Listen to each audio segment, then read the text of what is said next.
नमस्कार दोस्तों। देखिए मित्रों, आज रीट पात्रता परीक्षा से जुड़ा हुआ हिंदी का मॉडल पेपर कह सकते हैं इसको। और जितने भी विद्यार्थी इस पेपर को दे रहे हैं, देखिए मेरा थोड़ा सा तरीका अलग है। बाकी जहां पर भी यूट्यूब पर आप देखते होंगे, अगर ये पेपर अच्छे से करना है तो आपके पास में एक होनी चाहिए कॉपी और पेन। प्रश्न को आराम से पढ़ते हुए प्रत्येक प्रश्न को आप उसके ऑप्शन समझें और उसके बाद में उसका उत्तर लिखें अपनी कॉपी में। तब तो पढ़ने का मजा है, नहीं तो फिर उत्तर देखते रहें, उससे कोई फायदा होने वाला नहीं है। हमेशा कहा जाता है कि आप मरे बिना स्वर्ग नहीं मिलता मित्रों। तो यही बात है, जब तक आप स्वयं मेहनत नहीं करेंगे, इन शब्दों को समझेंगे नहीं, तब तक पेपर देने का कोई औचित्य नहीं है। तो देखते हैं किसके सबसे ज़्यादा सही होते हैं। और इस पेपर की जो आंसर की है मित्रों, कोई भी विद्यार्थी अगर कमेंट करता है तो उस कमेंट के एक कमेंट को पिन कर दिया जाएगा और उसी के नीचे आंसर सारे के सारे आपको लिखे हुए मिल जाएंगे। साथ में कम्युनिटी टैब है, वहां पर भी अलग से आंसर की प्रेषित कर दी जाएगी। देखिए, पहला प्रश्न है आपका, पठित अंश पर प्रश्नों का निर्माण करवाने से बच्चों की पढ़कर समझने की योग्यता का आकलन होता है। प्रश्न पत्र बनाने में आसानी होती है। प्रश्न बैंक तैयार हो जाता है, जिसका उपयोग प्रश्न पत्र बनाने में किया जाता है। बच्चों की ऊर्जा समय व्यर्थ चला जाता है। क्या होगा इसमें से? 32 का प्रश्न देखते हैं। शब्दों के अर्थ स्पष्ट करने की अपेक्षा करते ज्यादा बेहतर पद्धति है शिक्षक द्वारा स्वयं अर्थ स्पष्ट करना, वाक्य प्रयोग द्वारा बच्चों को अर्थ का अनुमान लगाने का अवसर देना, शब्दकोश देखना या शब्दों की व्याख्या करना। इनमें से देखिए क्या होगा। 33 का प्रश्न है, कहानी कथन के उद्देश्यों में कौन सा पक्ष शामिल नहीं है? इनमें से देखेंगे कहानी कथन के उद्देश्यों में कौन सा पक्ष शामिल नहीं है। 34 का प्रश्न रहेगा, कविता शिक्षण में कौन सा तत्व है उसे गद्य से अलग करता है? ये सारे के सारे ऑप्शन पढ़ें, इनको देखें आराम से और फिर इसका आंसर लिखिएगा। 35 का प्रश्न है, बहुसांस्कृतिक पृष्ठभूमि वाली कक्षा में भाषा शिक्षक को क्या करना चाहिए? मौखिक कौशलों पर बल देना चाहिए, अभिव्यक्तात्मक कौशल पर बल देना चाहिए, परस्पर बातचीत करने का आधिकारिक अवसर देना चाहिए या बच्चों को मानक भाषा प्रयोग के लिए ही कहना चाहिए।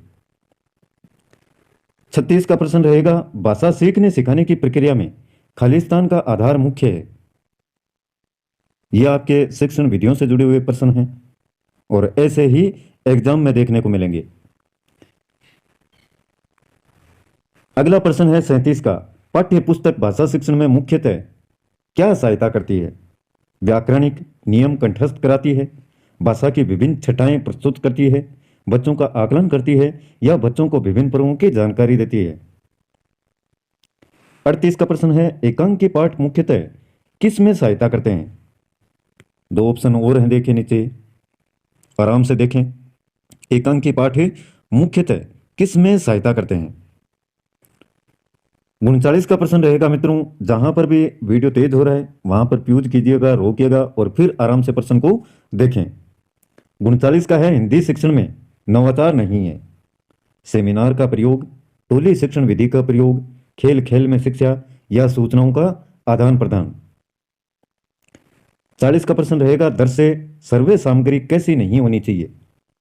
जो शिक्षण के उद्देश्य की प्राप्ति में सहायता दे, सुंदर तथा आकर्षक, बालक को विचलित करने वाली या बालकों की रुचि को बढ़ाने वाली।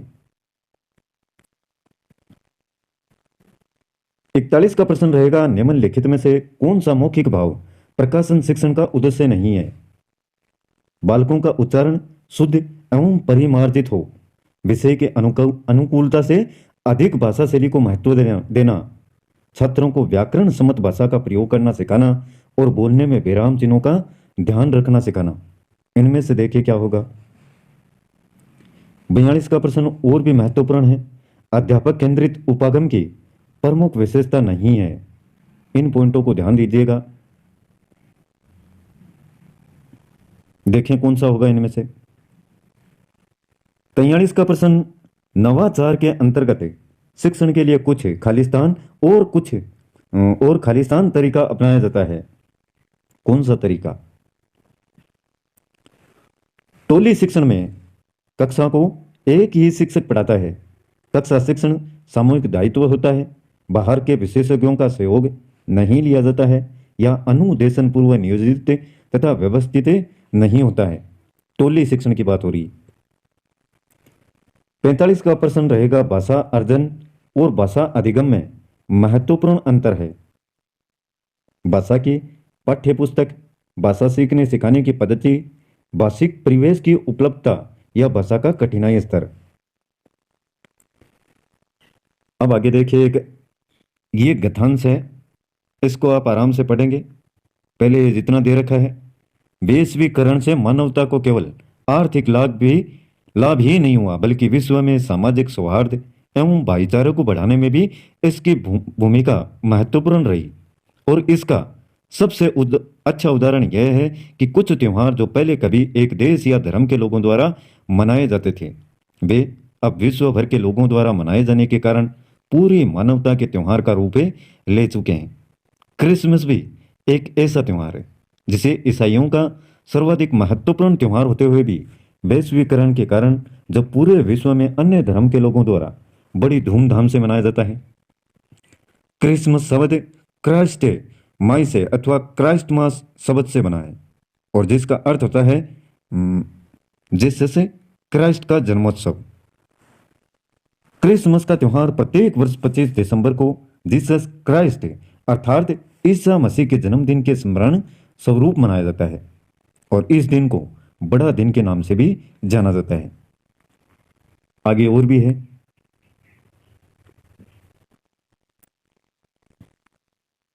ईसाई धर्म के अनुसार ऐसा माना जाता है कि पहला क्रिसमस रोम में 336 ईस्वी में मनाया गया था। ईसाइयों के धर्म ग्रंथ न्यू टेस्टामेंट में वर्णित क्रिसमस से संबंधित एक कथा इस प्रकार है। ईश्वर ने मरियम नामक एक कुंवारी लड़की के पास एक देवदूत भेजा जिसका नाम था गैब्रियल, और उस देवदूत ने मरियम को बताया कि वह ईश्वर के पुत्र को जन्म देगी तथा बालक का नाम जीसस रखा जाएगा। वह बड़ा होकर राजा बनेगा तथा उसके राज्य की कोई सीमा नहीं होगी। देवदूत गैब्रियल जोसेफ के पास भी गया और उसे बताया कि मरियम एक बच्चे को जन्म देगी और उसे सलाह दी कि वह मरियम की देखभाल करे, वह उसका परित्याग ना करे। तब राज के आदेशानुसार सभी नागरिकों को अपने मूल जन्म स्थान पर जनगणना में शामिल होने के लिए कहा गया। तब एक रात मरियम और जोसेफ नाजरत से बेथलहम जाने के लिए निकले।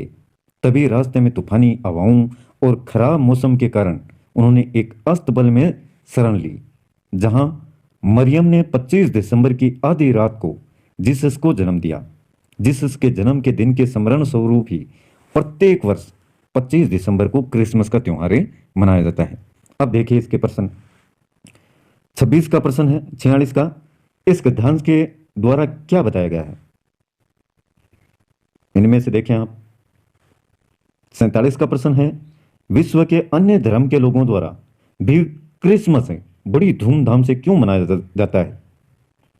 और 48 का प्रश्न है, वैश्वीकरण से मानवता को हुए निम्नलिखित में से किस लाभ की चर्चा इस गद्यांश में नहीं की गई है? आर्थिक लाभ, सामाजिक सौहार्द में वृद्धि, भाईचारे में वृद्धि या त्योहार से प्राप्त आनंद। प्रस्तुत गद्यांश में किस ग्रंथ की चर्चा की गई है? Bible, new testament, old testament या ऐतिहासिक ग्रंथ? किस ग्रंथ की चर्चा की गई है? किसके बारे में कहा गया था कि वह बड़ा होकर राजा बनेगा? जीसस, मरियम, गैब्रियल या जोसेफ? तो ये जब आप इसको अच्छे से पढ़ेंगे एक बार तो सभी उत्तर दे पाएंगे आराम से। तो हिंदी में नंबर बनाना बहुत ही आसान रहेगा। एक गद्यांश फिर है, इसको भी आप आराम से यहीं पर प्यूज कीजिएगा वीडियो को और अच्छे से पढ़ें इसको। यहीं पर रोक लें वीडियो को और फिर पूरा गद्यांश पढ़ना है आराम से और फिर देंगे इन प्रश्नों के जवाब। शिक्षा द्वारा संभव है सामाजिक विकास, राष्ट्रीय विकास, संस्कृति का संरक्षण या ये सभी? 52 का प्रश्न रहेगा, व्यवसायिक शिक्षा से किसका समाधान संभव है? 53 का है, किसके बिना आर्थिक सफलता नहीं प्राप्त की जा सकती है? और 54 का प्रश्न है, व्यावसायिक शिक्षा को प्रोत्साहन देने के लिए क्या किया जाना चाहिए। 55 का प्रश्न रहेगा, प्रस्तुत गद्यांश का सर्वाधिक उपयुक्त शीर्षक है, निम्नलिखित में से क्या होगा। इनमें से देखें आप, पहले पढ़ना है इस गद्यांश को अच्छे से। अब देखिए आगे प्रश्न और भी दे रखे हैं, इनको देखते हैं आराम से।